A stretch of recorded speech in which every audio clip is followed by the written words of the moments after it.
point in the negotiations in Congress, why has the president not personally invited the Speaker and the Senate Minority Leader over? Why has he not personally gotten involved?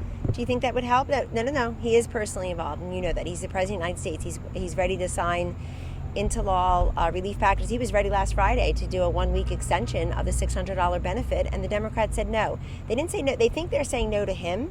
They're saying no to America. They're saying no to American job creators, job seekers, and job holders when they say no to the $600 extension. This seems an awful lot like some of the other challenges that we've had with the Democratic congressional leadership in both chambers, because they've been here before. I've sat in this situation with them, the cabinet room, the Oval Office, and Nancy Pelosi leaves in a flourish, a hissy fit, and stomping out in those stilettos when she doesn't get her way. We can't have this. We need grown-up leadership. There's a reason their approval rating is about 13-15% up in Congress, and they need to work for the American people. If they don't, the president will stand in with executive action. They're always welcome here, but we have found in the past there's never really fruit that's born of that, because, like I said, I was in the infrastructure meetings. I was in the meeting where they wanted to brief them on what was happening with Syria. I was in the border security meetings. I mean, I'm just a staffer here, and I witnessed that. Imagine if you're the president or the vice president of the United States, and you're trying to reason with people who are unreasonable. We have our eyes on how people are paying their bills in August, September, and October. The Democrats have their eyes on how you're voting in November. It's very different. Kellyanne, President Trump said that children are immune to COVID-19 Facebook, as you know, Twitter, took the comments down.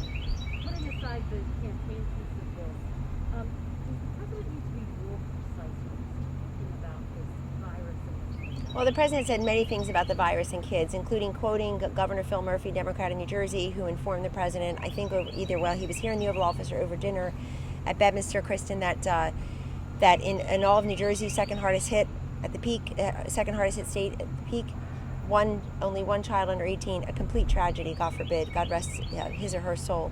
But only one person that died was under the age of 18. We also see in many of these school districts, parents are saying, I feel safe sending my child back to school. Please open the schools. I think all of that needs to be considered.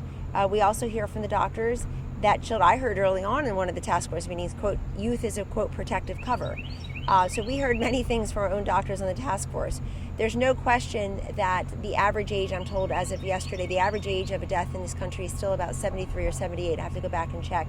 And that over 40% of those who have died from COVID-19 in this country, Kristen, were in long-term facilities or nursing homes. So we still know that you're more likely to be hospitalized and to die, God forbid, if you are elderly or you have some of these underlying comorbidities. But Twitter is very selective. Yeah, I tell Khomeini is fine.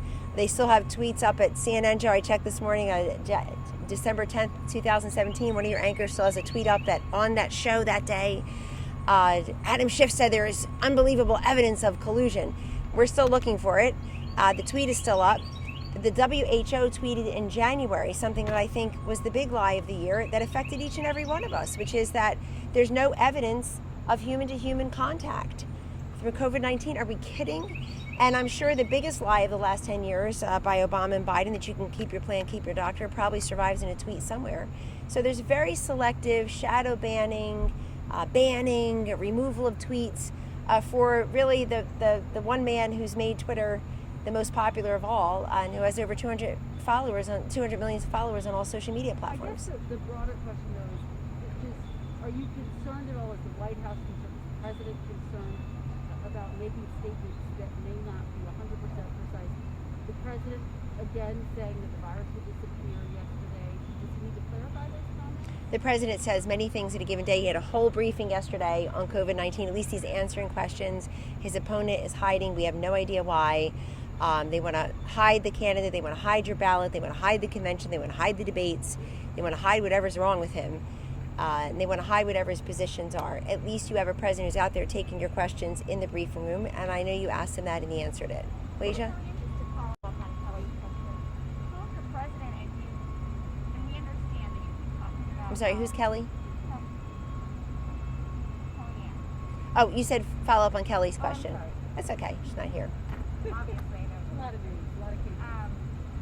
So you guys keep talking about how kids recover better than adults, but immunity is very different, and it's important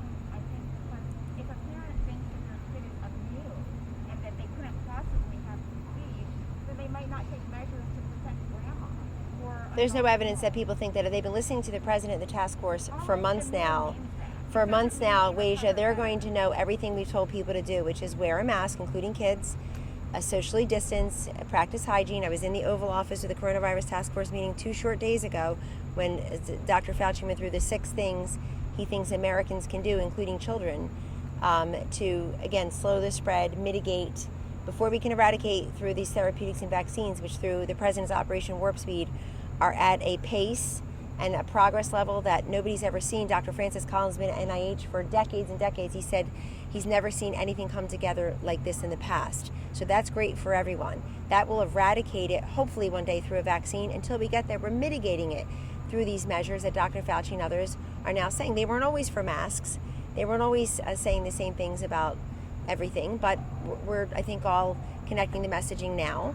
And I think if parents have been listening all along, they will know that we asked people to be in lockdown, including kids not in school, for months and months. But the lockdown benefits Joe Biden and Wilmington. It doesn't benefit most Americans, and it doesn't benefit most kids to be in constant lockdown. We're creating pandemics within pandemics. I know he referred to people who are struggling with drug addiction as junkies yesterday, he being Joe Biden. What an awful insult. And as the person who runs a drug crisis on behalf of the White House and the president here, I feel like, to quote Joe Biden, punching him in the nose. Taking him out back behind the building, because insulting people who are struggling with substance misuse disorder rather than trying to help them. You know, we had over 30,000 drug deaths the first year Biden was vice president in this building, and over 63,000 when he left 8 years later. They looked the other way, and the drug crisis got worse and people died, and here he is calling them junkies. So I'm focused on that too, and I'm focused on the pandemic within the pandemic. You have all these school parents saying, I want my kid to go back to school. That has to be considered. We have to consider what the doctors are saying about the likelihood you have of contracting, being hospitalized, perishing from COVID-19 versus not. All of that is important. Kellyanne, Joe, and then I know I got to get on a call. Back to the stimulus negotiations. Yes. You know, the president's hitting the road today. He's Yep. going to Cleveland, then he's going to Bedminster, then he's going to the Hamptons for a fundraiser.